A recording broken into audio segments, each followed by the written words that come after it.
succeeding in the field of medicine. So, not everyone shows up to an optional webinar with an organization that's new on a Saturday. So I want to thank you for coming. And also for those of you I've spoken to on the phone, just thank you for like giving me your feedback, what your expectations are for the webinar. I know I'm on a little bit of a lag, but I hope that gets hopefully that gets resolved. And if you all want to just remove me as the speaker because it's bothering you and just keep eyes on the presentation, that's fine too. So let's get started. So go ahead, just provide, I know all your names, so we're good there, but read level in the chat, anything you want to learn. That's going to help me because I'm going to have different advice depending on what year you are, right? So if we have rising seniors in the call, then I'm probably going to talk a little bit more about like essays, right? Yeah, we've got juniors, it's a different conversation. Okay, so we'll tweak, we'll kind of talk about all. And wasn't planning to go a lot into essays, but I'm going to give some of my overall feedback on there for essays, because that's really kind of where I'm living with a lot of students right now, is mapping out the glorious, glorious essays. So, awesome. Thank you guys for sharing your grade level. Let's do some introductions. So, my name is Kate. I met Ibrahim, like for Medicine for Youth. We thought, wow, like this is such a great possibility of partnering. It has such potential. I actually have a history of working with organizations whose students are being coached or like being guided through careers in pre-med, like in medicine. So that can be nursing. They do a lot of like shadowing and clinical hours through that organization. So this is a little bit different. So obviously I think that like you all are coming for resources, and so my goal is to give you the resources that you're looking for and give you some just information, because I'm an expert in US admissions. I've done this since 2012, right after graduating from college. And I was an English major and an artist, and I was kind of like, I don't know, like I don't know what I'm going to do with myself. I was not someone who had a clear path like the way that you all did. But I fell in love with kind of working with students and coaching them on telling their stories. Most of the students that I worked with in the beginning were international students, aiming really high. So like I have a lot of experience working with pre-med students. The challenges and the benefits of it, obviously I find that working with a pre-med student, there's quite a level of self-sufficiency and motivation that you don't see all the time. The other side of the coin is that there's a lot of competition, right? And we're going to talk about like what does the pathway look like to set yourself up in undergraduate, right, through your college applications to gain access to the medical school of your dreams, right? And that can look many different ways, including a flagship university to start, and then getting funneled into an Ivy. Like there are just so many different pathways. So my goal today is to kind of illuminate you on the breadth of those pathways, because there are many, and I think people don't necessarily know that. So I've been at Testive since April, I guess a year and a half now. And my goal has been just, yeah, like really living and advising students and coaching them on application narratives and themes wherever they are in their application journey. That's really kind of my passion and what I love to do. So Scott is going to be joining us, and I'm going to take you through his info in a sec. But I have one more little fun fact about me, which I think, especially if we're talking about essays today, there has to be some kind of like personal component to this. So I'm going to show you my cat because he's the coolest. This is Sammy. He's my joy. He's my pride and joy. So I think in general, like college advising is best done when there's a true relationship, when like you know things about me, I know things about you, and like we can really level with one another on just not just like academic stuff, but our lives, because that's what you're going to be writing about in your essays. Okay, let's talk about Scott. So Scott is, I would say, probably one of the most talented tutors I have ever met in my life. Generally, like what his day to day is at Testive is he runs our one-on-one tutoring sessions with clients who are interested in maybe starting with Testive. He gives a great kind of preview of what it's like to work with Testive.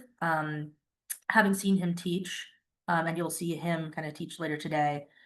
There are this is not hyperbolic, but like there were some tricks that kind of blew my mind initially, especially just around the SAT. But he's actually kind of prodigious at like all types of standardized testing. So he's an LSAT tutor. He's a GMAT and GRE tutor, and expert on SAT, ACT. So he's really one of those tutors who's able to do like one-to-one work, but then also classroom work. He's from Ohio, and we'll talk quite a bit about Ohio football in a way that I don't quite understand, but I'm happy that he is passionate about it. I think he's joining us in a second, so he'll be able to do a brief introduction to himself, but let's jump into the other fun stuff. Okay, agenda today. So first we're going to talk about selective admissions decoded. What does it look like, especially in the US, when your application is viewed and evaluated when you are a senior and you've submitted it, right? Then we're going to talk a little bit more about the pre-med path and the pre-med track, like in high school, what you can do now to set yourself up for a great pathway for, college and then for medical school. We're going to talk a little bit about standardized testing, why it matters, because it really, really does. And then Scott's going to take you through through a few tricks. And then we do the raffle, which is very exciting. And I think we have 2 passes. But we'll see if anyone else joins. We'll figure out like what the plan is there, because everyone's going to get something. So just there won't be one odd man out here if it's just 3 of you. Okay, let's go on. All right, so I want to talk a little bit about just like, okay, what's the landscape here of selective admissions? I'm specifically speaking about schools in the US. If people have questions about Canadian admissions, I support students applying to Canadian schools pretty often, like UT, UBC, have a ton of experience with that. But obviously where I've like worked and kind of lived has been in US admissions for the past 15 years. So let's talk selective schools. So there's actually a large amount of 4-year accredited universities in the US. You kind of wouldn't know it though, because I think you probably hear about all the same names all the time, right? Now I would say like selective schools in general, what we consider them to be, are colleges with an acceptance rate of 25% or lower. That number of selective schools, I mean, this stat, I think 50, it's probably 50. Yeah, it's probably about 50 that are about 25% or lower. That number used to be smaller. Like that used to just be Ivies like 20 years ago, but things have just changed in terms of application volume so much. And now we're looking at colleges like Northeastern and Wisconsin-Madison, which are these like, kind of up and coming schools, like always were great schools, but just have risen in popularity for different reasons. Especially like through the pandemic. Now all of a sudden you're looking at acceptance rates for them at like 12%. Like I'm just like, whoa, what's going on? That in large part is due to the test optional policy, which we'll definitely talk about, and early action policies, things like that, that do really kind of change a student's motivation to apply, right? But the key here is that like there are a ton of excellent 4-year programs that don't occupy those 50 highly selective schools, right? There are about like 2,000 4-year accredited programs. The most important thing is not really selectivity, it's fit. And fit, especially when we're thinking about pre-med, should really look like a place where you can have an excellent GPA, take the right coursework, and sorry, did someone chat me? Take the correct coursework like that, lines you up for like, med school, right? The credits, like the right rigor, and a place where you can also dive into opportunities that line you up for pre-med, like shadowing and all, and internships and all that fun stuff. So It's just as listen, selectivity, I can't say it's not an important factor when it comes to pre-med, right? Like there, I'm gonna take you through some feeder schools a little bit later. And obviously a lot of schools that admit the most pre-med students from undergrad, yeah, they look like those Ivies, right? Like it kind of would logically make sense, right? But there are others that are on that list of the top 50 that I'll share with you that aren't, and provide an incredible experience undergraduate. So the key thing here is like selective schools do kind of they have their own evaluation process. It's highly rigorous. It can be applied to pretty much any school that's in the top 100. Just kind of if you're looking for pre-med in the US, like that's what I recommend you aim for. Even in top 100 universities, you have like much higher much higher acceptance rates. So like up to 50%, 60%. And so those are all great options too. And you're going to need to apply to all of them, especially if you're looking into the pre-med track. So I'm going to take you now through just really quickly what the application scoring process looks like. It doesn't matter what track you are on. It doesn't matter if you are going to be a biomedical engineering major applying to engineering school or a bio major applying to the arts and sciences program. It doesn't really work like that. What you're going to do is be thrown into a pool of applicants. They will be assigned to specific readers that are, attached to your school, but you're going to be weighed against other candidates. Like the final round of the process is every admissions officer bringing like the students that they're advocating for in a committee style admissions round, right? And people are going to vote on these students. And so you could be up against another pre-med student, right? You could be up against an English major like me. You could be up against kind of anyone in that final round, which kind of makes the whole process weird and interesting if you're for pre-med. Like obviously, there'll still be consideration of how many pre-med spots there are, right?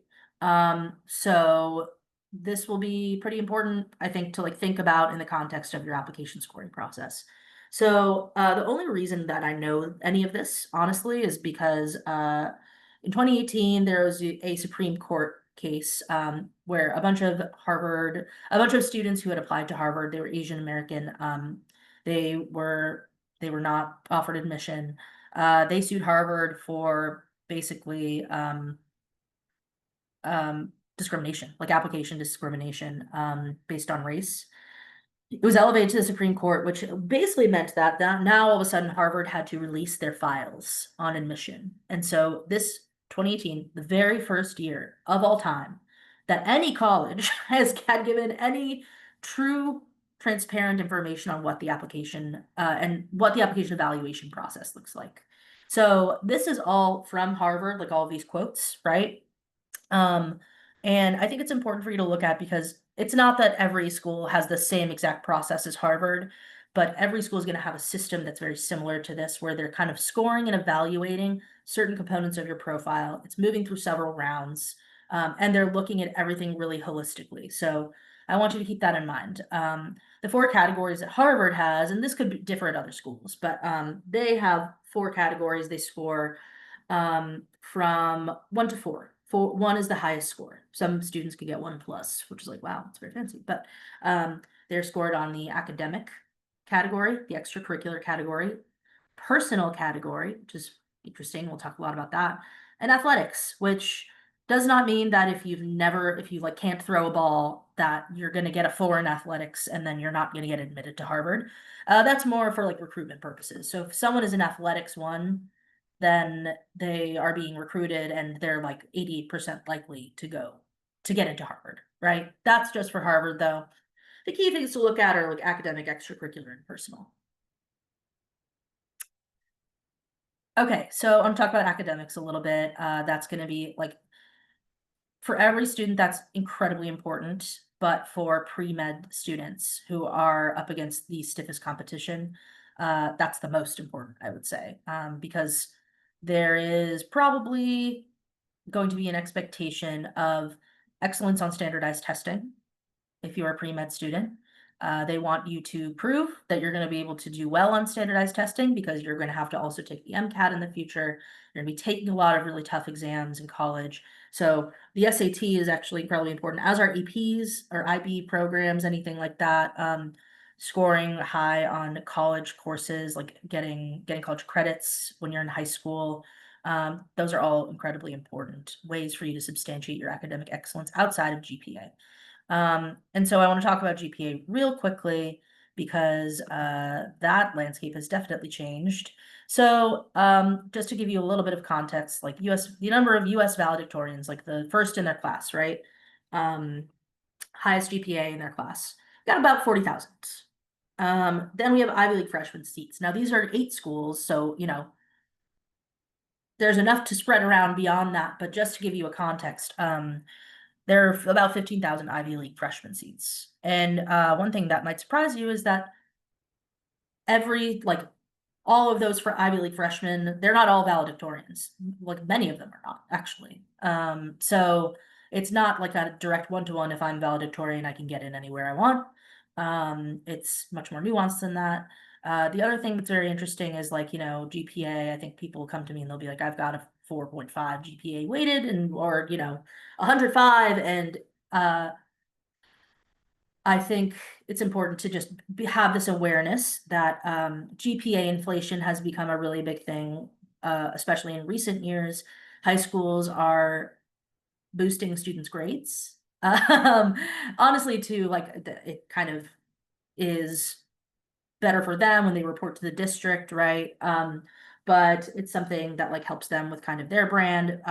It does make it a little bit more confusing when it comes to looking at a GPA in a vacuum.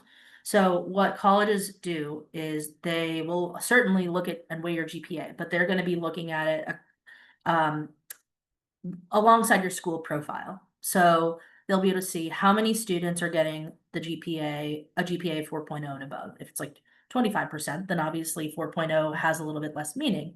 If it's 5%, then you're really cooking. So you want to be thinking about how am I performing against other students, right? In terms of Harvard and what makes someone a one there, it's ridiculous. They're future Nobel Prize winner. Okay. And it's okay, you're an Ivy League, I get it. That's fine. But honestly, you want to be thinking about this in the context of top 10% of applicants to whatever school, right? So if a ton of students that apply to Wisconsin-Madison, uh if only a handful of students are math Olympiad winners, right, that are there, and you are, then that's a good odd that you're in the top 10%, right? So that's, I think, just one thing to be aware of. The same thing with extracurriculars. The point of extracurriculars is to substantiate passion, I would say, and purpose and values. So they want to see how you spend your time. And they want to see what you really care about, and extracurriculars are the way you do that. Again, Harvard's a little bit outlandish or with their what they consider a one national level professional or other truly unusual achievement that suggested an applicant may be a major contributor on campus. So running a business that goes public, those students are real. I mean, they're rare. They're kind of the exception that proves the rule, but they're there.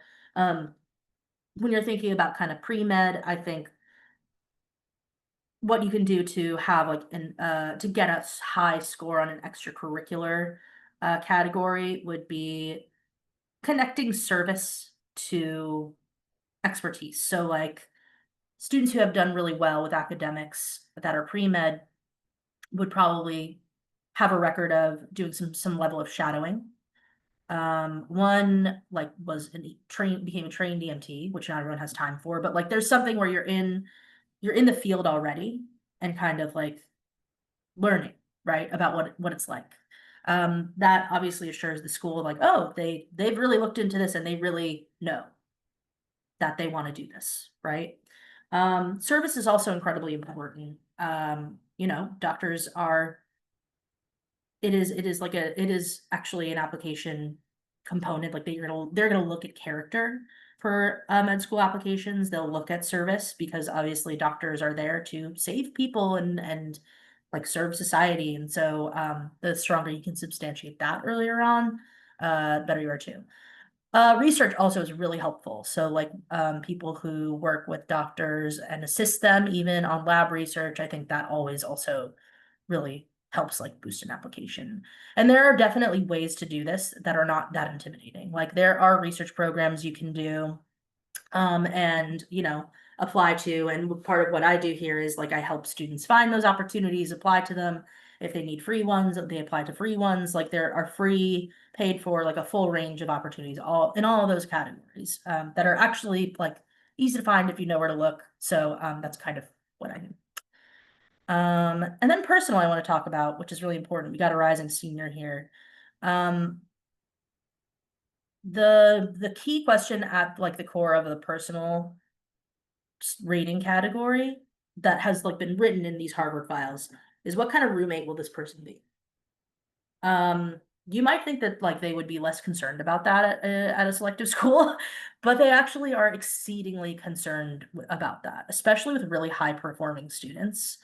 They see a lot of high performing students. Like they see a ton of students who have perfect scores, perfect grades, perfect everything, who then like in the essays, it kind of falls off because they're like talking about their accomplishments. And then it's like, I don't really know who they're going to be on campus. Will they be like, a stress ball, or will their head be in the books like all the time? And will they not plug into their community? So the goal of a personal score in the essays, recommendations, your extracurriculars, even like the goal of that should be to be your proxy because you're not always going to be able to talk to these admissions officers.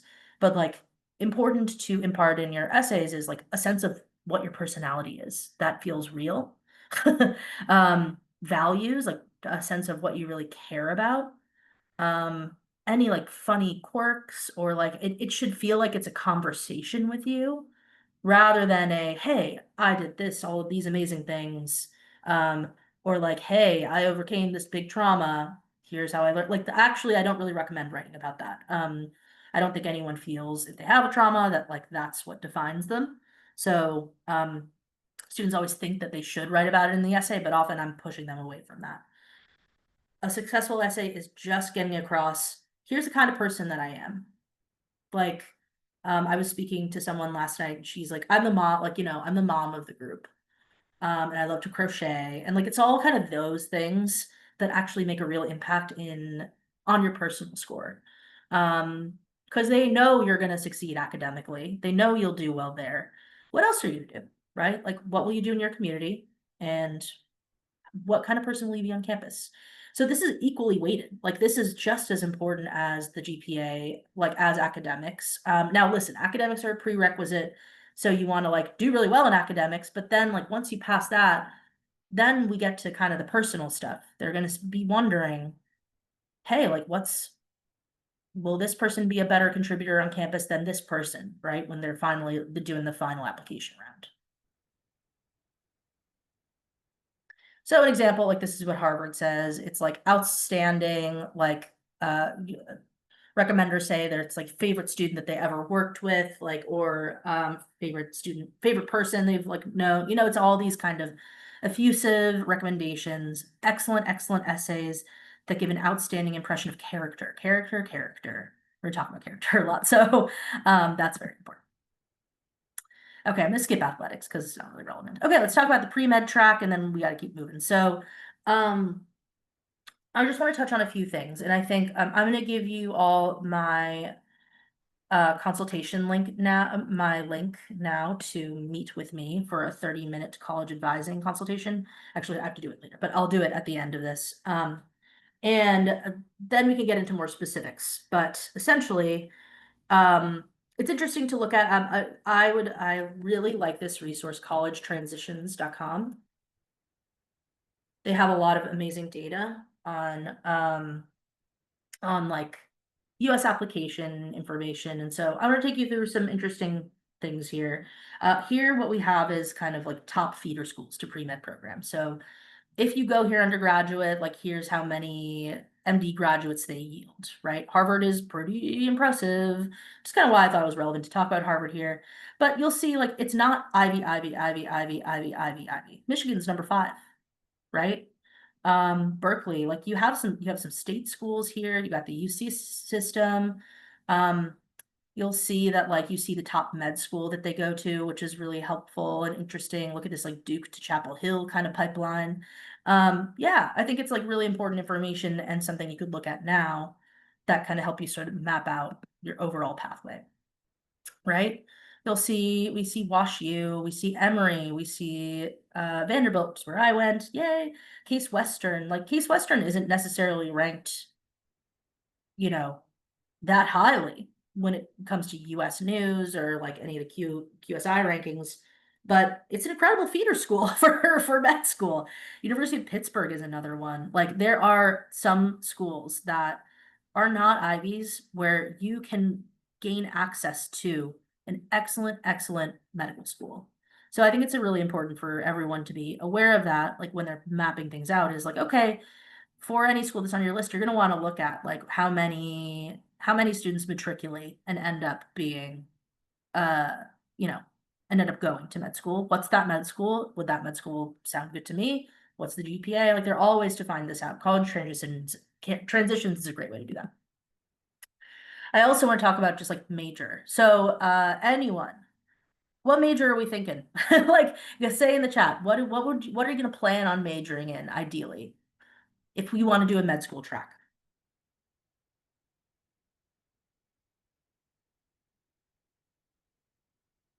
I can speak to like what my students have said. It's been all over the map, and I've often coached them away from like an out and out bio major.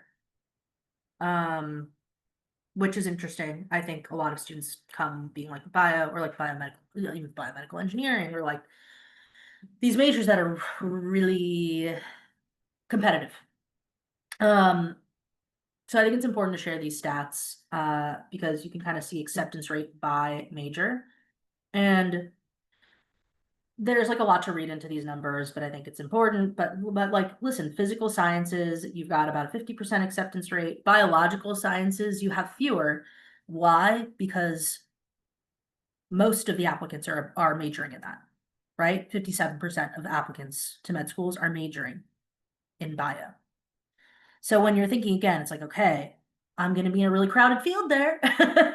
Like I better be the best if I'm wanting to like major in bio, right? Um, but there are like great acceptance rates for other majors, and there is an increased trend of like people with humanities and social science majors gaining acceptance to medical school. You still want to have the right coursework, and I would say like it's probably more of like a double major situation to set yourself up, like maybe bio and English, but it's definitely something that can like set you apart, right? So I think one thing to emphasize is if you're going out and out biological sciences, your acceptance rate is actually a little bit lower than if you're humanities. Now, like it's self-selecting, right? Because there are fewer applicants, but it is something just to think about. Like the field's a little bit wider than people think. So I would encourage you to just interrogate this idea that like uh it's got to be bio because there could be some other great opportunities too and with other majors. Okay, I'm gonna go through really quickly what med schools look for. Like this is something that you can build on all of this now. Like you don't have to wait till college to do it. So this is just an important stat. NYU School of Medicine states that to successfully complete our medical school curriculum, students must possess all of the abilities and characteristics listed in the following categories: behavioral and social attributes, communication, ethics and professionalism, intellectual, conceptual, integrative, and quantitative abilities, observation and motor skills. So there's quantitative abilities. That's basically the one thing. And maybe, and yeah, really, that's kind of the one thing. They have one category that's like, you got to be smart, right? You got to be academically talented. They need to see excellent communication, excellent ethics, skills in observation, motor skills. So if you want to play sports, play sports. Like, I think that despite what TV might tell you, like Grey's Anatomy, like med schools don't want to admit people who are basket cases, right? And like not good people. They want to admit people who they know are going to provide high quality care, be good people, be able to communicate with patients in a kind way and an empathetic way, um, who, have a certain dexterity with their hands, like hand-eye coordination, keen observation skills, but it's like a much more vast ask than just be good at science.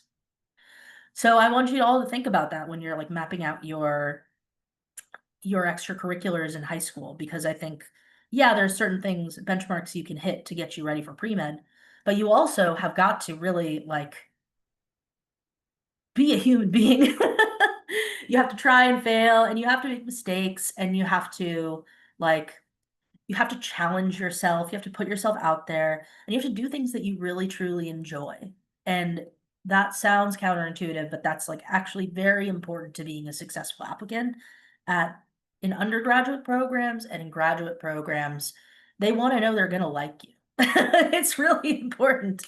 And they want to know that you care about other people. Like that has an unquantifiable importance in your application, but it's a big, like a large importance. It makes a huge impact. Humans are reading your applications. You have to remember that, right? Like testing and all this stuff is going to speak for itself. Your job is to like really nail the rest and prove to them like I'm an amazing person. I'm fun. I'm like cool and fun to be around. One advisor says to me, he like starts with this prompt for essays is like, okay, you're standing outside a party and you want to get in and you have to convince them that you're going to be a good invite to the party. What are you going to tell them? Right? You're not going to tell them about how you like overcame like this medical trauma in your sophomore year, right? So just thinking about it from that perspective, I think is really a really important way for you to reframe like what the expectations are for US admission. Um, but we're here to talk about standardized testing. So I do want to give some time for that. And we have Scott here in the room. So Scott, I want to bring you on. Scott, I did an intro of you, but I'd love to have you introduce yourself because I was like, Scott really cares about Ohio football. And I don't know if I get it, but I tell them mean, how big of a fan you are. it's not a core part of my personality, Kate. I just watch on Saturdays occasionally. Um, Casual. yeah, I went to I did my undergrad at Ohio State, where football is a bit of a religion, but we don't have to talk about that today. I coming out of college began teaching standardized tests almost immediately before I went to law school. I teach the LSAT, GMAT, GRE, SAT, ACT, and I've been doing it for about 20 years now at this point. So I honestly really like standardized tests. I know that seems insane and probably a little bit odd, but it is my chosen profession, I guess. So it's not that surprising that I would enjoy them. But I think that I really like showing students how to enjoy them too. I guess there are a lot of logical shortcuts built into standardized tests that are specific and inherent to standardized testing. And that makes it more fun than academics because academics is like there's a lot of worksheets, you kind of know what to expect. In standardized testing, you're getting presented with puzzles, and if you have the tools required to get through those puzzles quickly, it feels really good. It's a really rewarding experience. So I try to impart that on all of my students. But anyway, so that's the long and short of it. I've been in the industry for a while, and I really enjoy teaching. All right, I'm going to share. I'm going to take over share, Kate. Yeah, let me stop. Um, Also, do I have are my annotation permissions on? They should I'll find out soon enough. be. Yeah, we will. Yes, we will.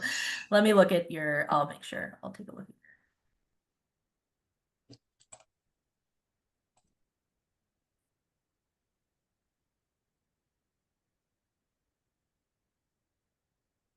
See. Yep, I got them.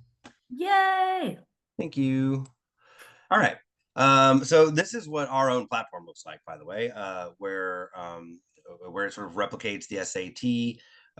It looks exactly like the SAT, or at least very, very similar to the SAT. It's structured the same way, scored the same way, and all of that. When you complete a test on our platform, I'm going to get into the test more specifically in a second, but when you complete a test on our platform, it gives you a really detailed score report. It looks something like this. And on the SAT now that it's adaptive, you can see that your module 1 will port you into a high scoring module 2 or a low scoring module 2. And for the SAT, that's incredibly important. Anybody who has designs on going to med school is probably going to be in the high scoring second module, because it's a complete requirement to get any sort of competitive score in the SAT. The first thing is you want to get into that high scoring second module. Otherwise, your score is basically capped at around 530.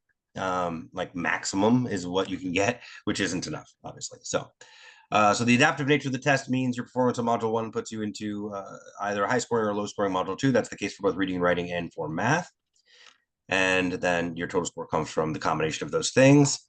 On our platform, if you go into a specific module, you can see every single question type and what you got right and wrong.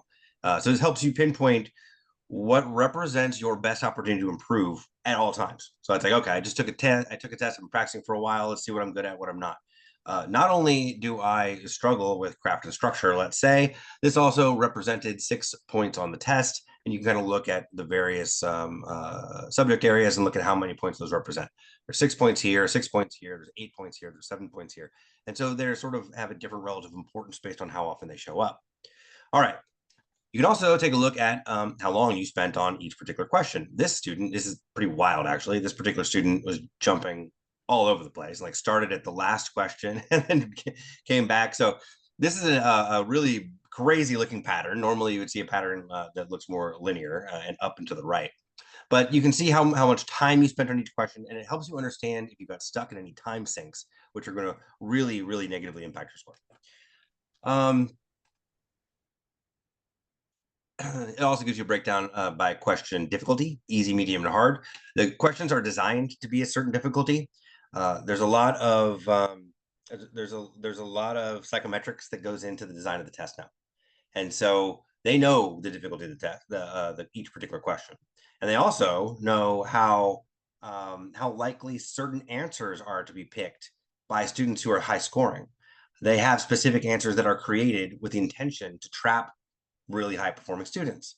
So all of this has been thought of ahead of time. If you know, the more you know about the test, the more you know about what they're going to be presenting you with and what they're going to try to do to trick you, and all of those things, the more precise you can be. It allows you to move through the test quickly with a precision that you just wouldn't otherwise have. All right. With all that said, let's go ahead and just dive into something here. So here's something that's really commonly tested when you get into the standard English conventions part of the test, which of course is grammar and punctuation. Okay. So first thing, if I'm a well-trained student and I'm looking at a question like this, there's a couple things that I know. One, this is about the punctuation here. This is about grammar. So reading this entire thing for context, not really my job here. I don't need to read it all. I just need to read the sentence that matters. I don't need context from anywhere else. So the sentence that matters is right here, because this is the one that contains the blank. Caesar's writing in the Gallic Wars, though it may not have been a high blank, has been a boon for the study of both Latin and history. All right. What you end up doing a lot of the time on this test, specifically when it comes to standard English conventions, is trying to figure out whether you're dealing with modifying clauses that are dependent, interrupting phrases that are dependent, or independent clauses. And if you have two independent clauses, we know ahead of time there are a certain number of ways that it can separate those things. One of them is a period. Period always works. It's a good classic way to separate two sentences. An independent clause, of course, is something that can stand alone as a sentence. Semicolon also works. Semicolon is fine. And the other option is really a comma and a fanboys conjunction, which is for, and, nor, but, or, yet. So, all right. So we know that these are the ways that I can separate two independent clauses. Now I just need to get very good at identifying whether or not I have an independent or a dependent clause. There are some other tricks though. Like I said, there's a lot of logical shortcuts on this test. If I'm looking at these answer choices and I know that these are the ways to separate two independent clauses, and I see an answer like A, which uses a semicolon, and an answer like D, for example, which uses a period, they can't both be right. And so they're both wrong. These never had a chance, and I don't even need to really evaluate anything going on up there. Just looking at the answer choices alone, these represent the same idea, and so they're both wrong. I would just eliminate them offhand. All I'm really dealing with is B or C. B gives me a comma and then it, And then this just gives me art, comma, and then no it. Well, I already have a guess as to what's going on here. If they're going to use the word it here, it probably is going to create two independent clauses, which would make this one wrong. And that, sure enough, is what happens. Cedar's writing in the Gaelic Wars, which by itself is not an independent clause, though it may not have been high art. We have a contrast word there, and then an interrupting phrase, though it may not have been high art, referring to the Gaelic Wars. All right.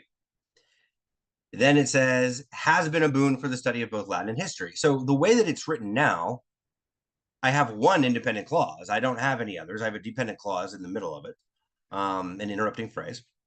And so I don't need another. In fact, I don't want another subject.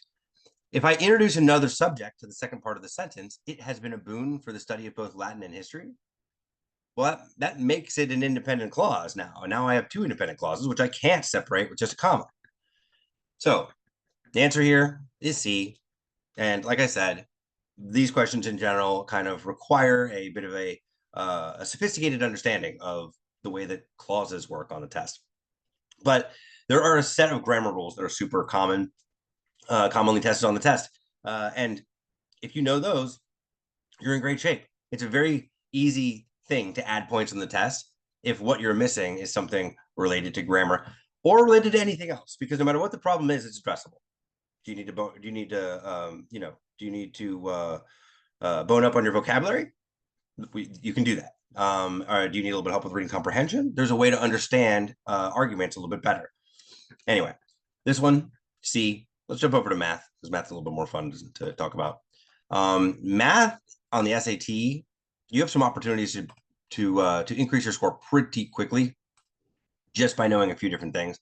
A lot of students these days are familiar. You can see the student was jumping all over the place again. A lot of the students these days are pretty familiar with the Desmos calculator. A lot of kids use it in school. A lot of teachers won't let you use it, though, until perhaps after a concept has already been taught, or maybe the following semester. It just depends. Most don't really rely on it. Uh-oh, computer's about to die. No, I'm good. Most don't really rely on it, though. And so on the test, though, it's integrated. So there's a Desmos calculator integrated right into the test, and it pops up whenever you just click on it. Well, it pops up in its own window, and it's so powerful and it's so useful. Basically, because it is such a useful tool, and other people do know how to use it. If you don't know how to use every single applicable tool that Desmos has on the test, you're at a disadvantage to everyone else who does.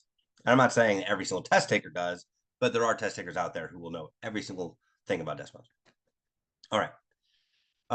Here's a good example of something that, although can be solved mathematically, and your teacher, I'm sure, wants you to solve this mathematically and show your proof and do everything algebraically. It's just that when you have Desmos, there's no reason to do that. So I can type functions directly into Desmos. That's no problem. So f of x, it doesn't mind that, equals, and x, and I want to go up to the superscript. So shift caret cubed. Okay, x cubed minus. Now this one has a constant attached to it, and it asks me if I want to add a slider. I do. Generally, I always want to add a slider. So there we go. Minus bx, and now this is squared also. And then it is minus x and plus 2. Great. Okay. So there is my function. And you can see I've got a little slider. And as I slide this around, it changes the value of the constant and changes the shape of the function. Awesome. That's really cool. And it helps you learn about math in the meanwhile. But for the test, very nice. Thank you. This is really, really helpful. I do know that it needs to go through this point. And one function that a lot of people don't know Desmos does, is that you can just plug points right in and label them. All right, now that I can see it on the graph, I need to figure out the point at which this function goes through 3, 8, and it'll just stop it for me right on that spot. Awesome, it goes right through the line. That's what I was looking for. At this point, b is 2. Nice, and there's the correct answer, 2. That's it. You can do this question in a matter of seconds with Desmos, where it might take minutes or longer using the sort of classic algebraic method. I do want to talk about one more problem. And this is probably one of the hardest problems in the set, probably. Math module 2, the very last question. So this will be one we don't necessarily need to use Desmos for, but we'll just have it here on the side. This is something we use another strategy. So Desmos is one of those strategies you want to learn up front. It's really important to have a bunch of tools in your tool belt that allow you to get questions right. Desmos is one. Another one is picking numbers. So in this case, it's a pretty complicated question. A sequence of numbers starts with the number A. Okay, so it's about a sequence. Each sequential number is k more than the previous number, so it's an arithmetic sequence. The sum of the first 13 numbers can be written as xa plus yk. What is the value of x plus y? All right, well, this could be pretty complex, but I also can simply make this easy for myself by picking a set of numbers that works for me. What's the easiest possible, set of 13 numbers I can conceive of? 1 through 13. So that'll be my set. 1, 2, 3, 4, 5, 6, 7, 8, 9, 10, 11, 12. Okay, here's my set of numbers. Great. And so a sequence starts with the number A. So based off of the sequence that I picked, A would be 1. That's easy. And then each sequential number is k more than the previous number. Oh, well, I picked such an easy sequence. K is 1, too. Great. So far, so good. Now, this says the sum of the first 13 numbers can be written as xa plus yk, but A and K are both 1 now.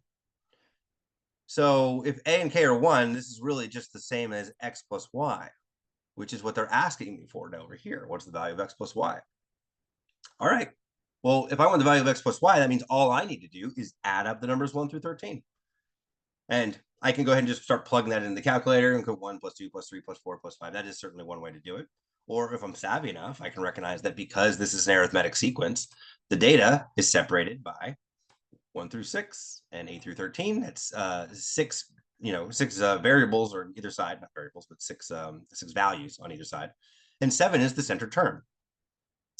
In other words, 7 is the average value of every single number from 1 through 13 because it's an arithmetic sequence. And I know it's all symmetrically balanced, right? So everything is balanced around the number 7. So instead of having to add up 1 through 13, I don't need to do that. I know there's 13 values. Their average number is 7.